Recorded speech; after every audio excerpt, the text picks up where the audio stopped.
And we are live. Good. All right.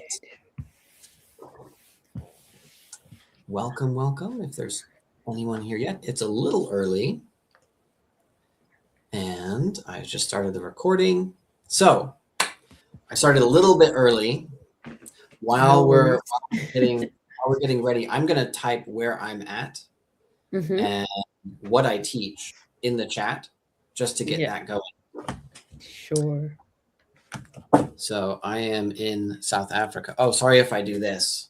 I'm typing on a different You're still there. We haven't lost you. Hi from South Africa. I teach online, kids and adults. Cool. Go ahead and put where you're at right now and who you teach and what you teach in the chat. It'll be really helpful for me and Claudia, who just left. Oopsie. To know. Welcome back. Did you switch windows? No, I think I pressed the wrong button. Then yeah. So it'll be helpful for us to know who you're teaching so that we can kind of adjust our answers a little bit to what you have to say or what we have to say that'll fit a little bit more your situation. So go ahead and put it in the chat. I just commented on the event. It's probably good enough. Okay. And then without wasting any time, we're going to get into talking about ESL music for dummies. No offense. If you're here, we are not calling you dummy. You entered yourself. The goal of this session is to spend just 10 minutes in busting or confirming some music myths. We hear lots of things in the office from other teachers, from being online, and that can either hinder us from using music or it can make us do it the wrong way. And Claudia and I have done lots of music in class, and so we can help you out with which of these are accurate, which are inaccurate. And then we're going to spend no more than 10 minutes giving you some ideas that you can apply in your classroom, even this afternoon or whatever time it is for you. Yeah, Claudia. or this evening. Yeah. That should be beginner friendly. Sure. So sounds good. Let's get started with a quick intro, Claudia. Yep. Oh, hello in Pakistan. Yeah, hello. Warjil. Welcome, welcome. So Claudia, can you please introduce yourself to us, like 30 seconds? Sure. My name is Claudia. I was born in Congo, raised in London, and then decided to leave all that behind and come to South Korea, initially as a gap year, take a break from, working as a lawyer. And then I stayed here because I realized I actually really like teaching and fell in love with South Korea, fell in love with English teaching, really, and never looked back. So that's me in a nutshell. What about you, Sam? Cool. 30 seconds, I'll try as well. So born in America and moved to South Africa, and then went to teach English in China for 5.5 years. But now I'm back in South Africa. I started my own business called ESL-tree, where I wear lots of different hats. But two of the biggest hats are I produce ESL music, and then I'm running an application called Mini Mango, which is your vocab memorization automation assistant that works for you 24/7, even while you're on vacation. So that's about me in maybe less than 30 seconds. Yeah. All right, so let's get into these first myths, fact or fiction, about teaching ESL with music. Now, in the chat, I'm gonna show you guys the first myth, and then Claudia's going to confirm it, or she's going to deny it, or she's going to qualify it. We'll find out what she does. But when you see it, go ahead and tell us in the chat what you think about these myths, and we're going to do them in random order. We picked out 4 good ones that are common. So here's the first one, Claudia. Music automatically improves fluency. My answer is no. Hello from Azerbaijan. So for me, I don't think it's that magical. Some songs, I would say some songs, yes, they do have the power of kids can remember the words really quickly and they can, improve saying some things, but it's not every single song. It's not all of the time. Some brain activity needs to be engaged in order for real fluency to actually come about. So my answer would be no. That's it's not true. Oh, so sad. I wish it were true. Yes, wouldn't that be fantastic? So what do you guys think? Does it automatically improve fluency? I'm going to agree with Claudia here. So sad. And it brings to mind a quick little story of when I was at a school in China. A lot of teachers before class, they would just set up a playlist of music so that the kids came in, they listen to the music and watch the videos that go along with the music. And they thought they were helping a lot, but the kids would come in, they'd sit down, and they just became zombies. Yep. And it didn't improve their speaking at all. The difference is not, the music doesn't do it. You have to get them to participate in the music and practice. Yeah. They've got to actually do. It's the same for me. Here in South Korea, I've watched loads of dramas. Yes, I've picked up some vocabulary, some sentences, but I still can't have a conversation with somebody because I haven't engaged in actually studying the words that I've found. So, yes, you have to actually engage in the content. Perfect. All right, the next one.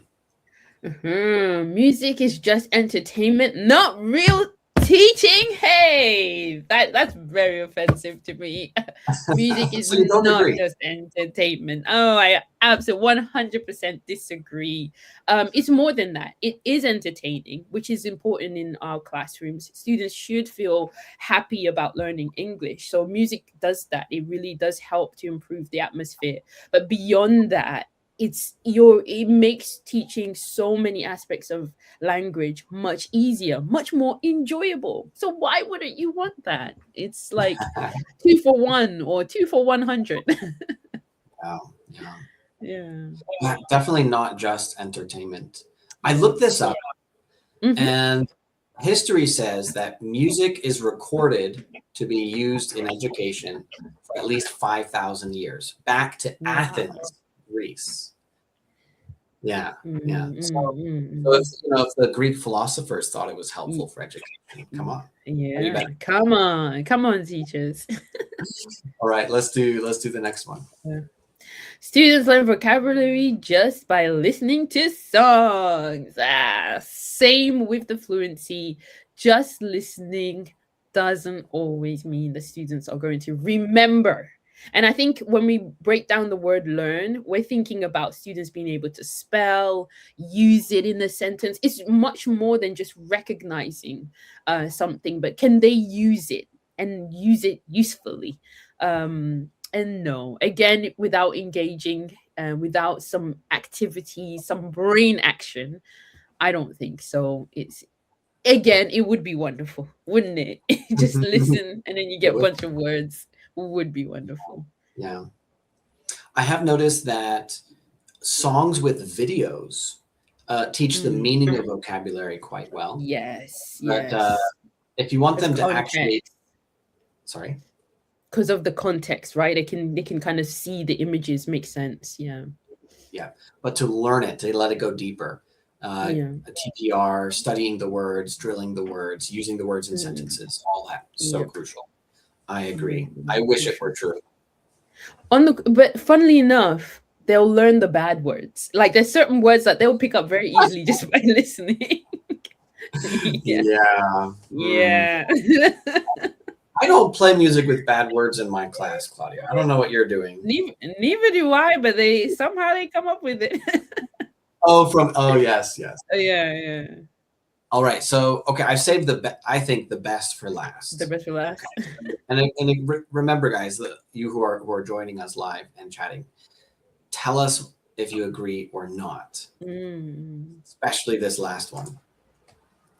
You need to be musical to teach with music? Of course not. That is gobbledygook. Whoever said that was lying to you. I know it feels intimidating to teach a song in front of kids, and kids are very judgmental. You know, let's not hide it. Kids can be the harshest critics ever. But I found that teachers who don't sing very well actually make better music teachers because they put in a lot more effort into what they're going to teach.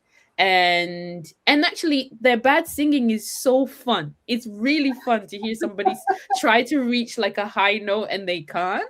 I do know the song People in My Town. I see the people in my town and I say, I've had horrible renditions of that and they made the best lessons. Fantastic. Yeah. I'm gonna take this one. I'm gonna flip it backwards. Okay. Yeah. I'm gonna say it might be controversial, but I'm gonna say, in my experience, the less musical teachers, kind of like what you were saying, are better at using music in an English classroom. And the reason I've seen this, well, I think the reason behind it, the reason I've seen it is people who have a great love for music and they're talented in music, they focus a lot on the emotion, the deeper meaning, and on the quality of the singing itself. When they're teaching, they might get it's easier for them to get sidetracked and really focus on the students singing properly or the students participating well or something like that. But then someone who can't sing or isn't musical, doesn't have that appreciation, they're more likely to use it as a tool, like a listening exercise, and try to maximize the English, the language learning outcome. Sure. And I'm guilty, charged. I'm not musical at all. And I feel like that's what helps me to write music and teach music in a way that's not related to the music at all. Yeah. That's cool. That's cool. I totally agree with you. Yeah. Yeah. All right. Hey, we are on time. This is great. Let's go to the next section, which is no-brainer activities that dummies, I mean anyone, can use in their next lesson. If they're too scared to use music for teaching, these can help you get started. Or if you're just looking for a different activity. So Claudia, can I ask you, what are 2 easy no-brainer activities that our listeners can use? First one is change a couple of the words. You can pick out the nouns, the verbs. You can connect it to what you're learning. If some of the words are in there, you can kind of change them up, change a few words, and you'll have a different song or a different feeling to the song. So, for example, Humpty Dumpty, everybody knows that. Instead of Humpty Dumpty, I changed it to Sally Frumpy, right? And frumpy is like, somebody's just a bit moody, and so it changes the kind of feeling and the emotion of the song just by doing that. And then I think I added a few more words. Instead of king's horses, I had monkeys, so it just completely changes. So I think I focused more on the nouns, and so you can do that. You can get your students in pairs or small groups to change a few of the words. Like, it's important to tell them what words you want them to change so that they're not overwhelmed and think they have to like rewrite the whole entire song. No, you're just making specific changes. And you can do this with syllables. If you're working with syllables, they can pick out 2-syllable or 3-syllable words and change those again. So it doesn't just have to be about parts of speech. It can also be about just whatever you're practicing within the classroom. You can go ahead and apply that. Cool. So changing the lyrics. And I think a second one would be especially with kids songs, they're very the words are very like imaginative, so engage their brain and get them to draw a picture, an image of the song. So all you need is just plain paper, pencils. You don't even have to color it in. Just give them maybe a sentence from the lyrics or a chunk, and get them to draw a picture. Now, one of my favorite songs to do this with is a song called Catalina Mandolina. It describes a just really crazy looking girl. She has like one eye that's like gone to the left, the other's gone to the right, one tooth over here and there. She has ears as big as an elephant. So yes. So when they have to draw that, it'll be really great. Afterwards, you can just stick the pictures up on the wall, and everybody just takes a look at, what did everybody draw, and what did everybody come up with. So yeah, so if you've got pen and papers in your classroom, you can do that too. So you can draw a picture of the song. That's cool. And that would help. And one more thing. I was going to say, it doesn't just have to be, it can be an abstract song as well, because you can engage the students. Like, how does this make you feel, or what kind of words or images or things or colors? So you can explore. It doesn't just have to be, things that we see, but feelings also. Yeah, sorry. That's just what I wanted to add.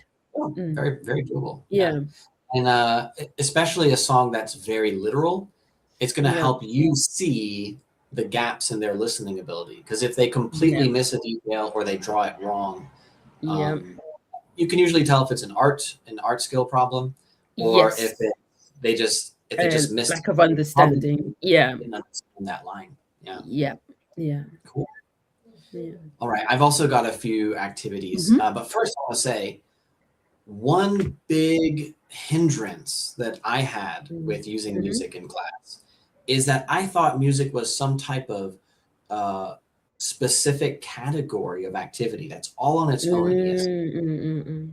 But when I realized that it's literally just a listening activity with a rhythm. Yes. It's more than that, but that's my non-musician speaking. Yeah. I just offended a lot of people. No, but when you really break it down, students are engaging in listening. I can use any listening activity that I like, that the students like, that works well with a song. And then I felt like I just opened up this magical box. I was like, I can't believe I didn't think of that earlier. And it became a lot smoother. So any listening activity you use now, you can use on a song. You can use, Here are two that I like to do. This is one that's good for conversation. If you're doing more of a conversation class, it can be adults or kids. Better than like 3-year-olds. Yeah. First, that you can predict the language. Something simple like, we're going to listen to a song about XYZ, and have them predict some things they're gonna hear in the song. Then they're going to listen and note questions. So they're going to listen through the song the first time, writing down questions that they want to ask. It can be, you as a teacher can decide what type of questions, but they're going to ask a partner. And as soon as the song is over, they ask each other the questions, and it's sort of a discussion activity. What's really powerful about this, besides it being no prep, you literally never have to one, just hit play. It's so powerful because while they're listening, they know the person next to them is going to quiz them on the song. They're going to ask listen to every detail. And at the same time, if you have competitive students, they're going to try to trip up the person next to them. Yes. Think of some clever questions. And then you're not going to confirm or deny any of the answers. After they've asked each other, they're going to naturally want to hear the song again to check the answers. Teacher, can we hear it again? Yeah. So it's like the ball, they're rolling the ball for you. So I love that one. Yeah. Another one I like to do, I'm going to call it content lifting. What happens? You find a section of the song, you ask the students to find a section of the song that they can lift out of its context and use elsewhere. So you've already listened to the song, you've given them a lyric sheet, a handout with all the words, and now you give them this task. And what it's doing is it's training them to identify things they can learn from songs. And then give them an opportunity to practice somewhere else. So one of the songs that one song that will work for this is Where Is Our Transport Taking Us? It's a song about different people, where they live, and their transport habits. Sure. Very, very easy. But then they could take a verse out of its context and they can flip it to something like their sports hobbies, or like the hobbies they wear and all that. Very easy to do. Again, it's the only thing you have to prepare this time is probably a lyric sheet. Yeah. And you can use that in your class. Sure. Okay. Yeah. And if Those, you've got adults, they can use their phones, so it's also really easy. like to get the lyrics. Yeah. Yeah. Right. Yeah. Mm. So those of you watching, especially Jill, thank you for being. Yeah. If you want to share an activity that you already use, if you're already using a ESL music activity in class, go ahead and share it with us. Yeah. And now we're going to Q&A, and we are on time, and I like that because I don't like wasting teachers' time because I'm a teacher. I don't have enough time. Yeah. So if you have a question, put it in the chat. I haven't seen one yet. So I have a few questions prepared for you, Claudia. Pretend like someone else asked it. I tried to pick some questions that are common, and I think people would like the answer. So here's the first one. Ooh, what are your free top songs for teaching ESL? Well, I always have a hello song, and one of my favorite ones, it's like a reggae style hello song. It's like, hello, how are you? How are you today? And it's got a cow talking. The video is just hilarious and the song's really chilled. But it was always the song that transitioned us from, they're coming in from outside and then now it's time for us to have English. And my students got used to it. And so it was a great transitioning song. Another one that just helps so much is a weather song. A good weather song has to be in your teacher file of like must-have songs. Because again, weather is going to come up so often, especially for younger kids. And then also even adults. If you go to England, how many of us always say, oh, the weather these days, like right now on my social media, it's all complaints. It's 35 degrees out there. It's boiling hot, like they're talking constantly about the weather. So it's a great topic. Yeah, it's a really great topic to have. And then third song would probably be, there's a song called Peanut Butter and Jelly, but it's like a jazzy. It's peanut butter and jelly. I really like any sort of action songs, silly songs, because I found that laughter is really great, especially working in South Korea. My students can sometimes be really tense in class and they can just be overwhelmed by the fact that they have to speak English and out loud. So anything that can make them laugh, make them relax, I'm always happy about that. So yeah, those are my three that I always use every time. Perfect. Let's come to another question. Ooh, how do you get reluctant students from each group to participate? Ooh, this one is really hard. You have to put a reward or a consequence. I mean, you have to up the stakes basically. So I mean, I've had students who, I know them. When I personally know a student, I know what they can do and what they can't do. So I don't push them beyond where I break them. No, I always work with them and challenge them. I think healthy challenges are really good for our students. So yeah, I just up the stakes, whether it's, the points on the charts, extra points for being brave and trying, and it doesn't have to be perfect, or whether it's maybe in terms, maybe for my adult students, a grade reward or points towards their final grade. But I will say for my adult students, I have this thing where they have to come in front of the class and teach a warm up. Now for a month I do this warm up and I show them all the steps. And so I pick at random. So it's not volunteer students. It's I choose your name, you come to the front and you do it. And the reason why I do that is because I want them to not be afraid of the front. And I want them to get really used to being in front of other people and to just keep trying, because as an actor I know that that's how you get better. You have to keep doing the same thing over and over and over again and eventually you improve. So I work with them and I try to be as patient as possible. If they're really tanking, then I'll rescue them and either do it with them or say, okay, thank you, you tried. But for the most part, I just allow them to go through that because being uncomfortable is important also. They need to know how to, overcome the discomfort, because in conversations they're going to feel like that, in exams they're going to feel like that. So I want the classroom to be a safe space for them. Sorry, I'm really passionate about this because this is the struggle that I have every single day. Yes. Yeah, Yes. yeah. What about adults? A lot of it is with kids, and I think Yeah, just getting kids to participate in anything is kind of the same, yeah. But what about adults? Same. I get them in front. I say, hey, I'm going to choose your name at random. You're going to go in front and you're going to sing or do a role play or, oh, thank you so much, Ajil. That's so great. Yeah,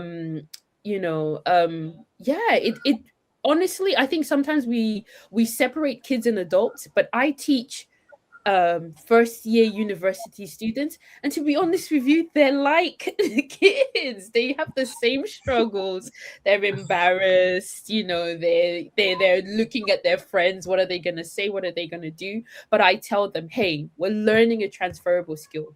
Forget learning English. You're learning how to present, how to pitch yourself. If you've got 1 minute, elevator pitch, you're learning those skills. So it's not just about English, it's about your skill as a person, as a presenter. If you've got a wonderful idea, and I use a lot of humor, a lot of silly things, which sometimes adults kind of are a little bit against.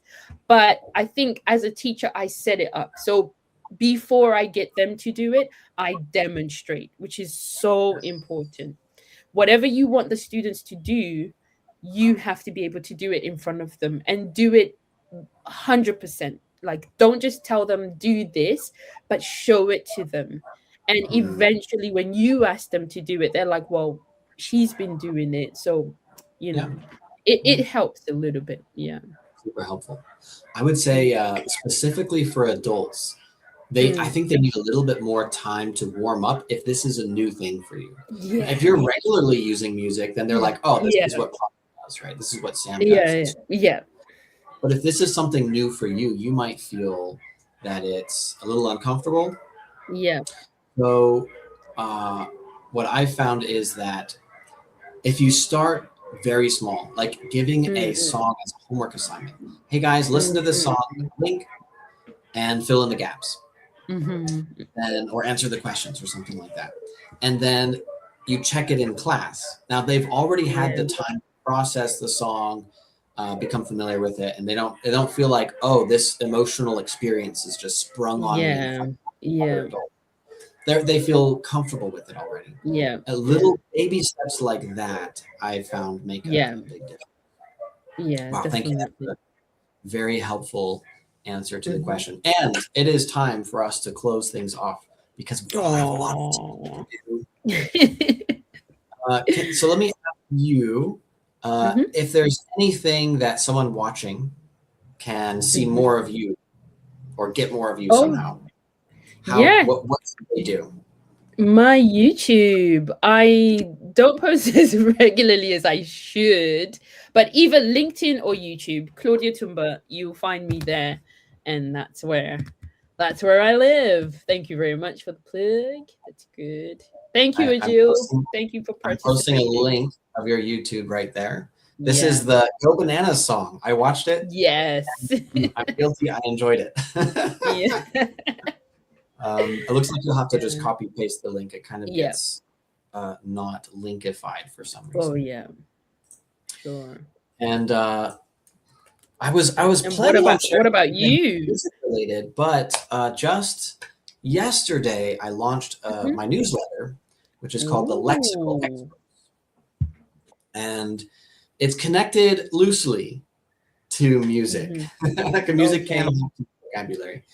If you're interested in making vocabulary more effective, more memorable, more enjoyable, then I just started writing a weekly newsletter for anyone who wants to join. And I'm giving away a little freebie for anyone who joins. It's 5 underused vocab drills that I think your students will love.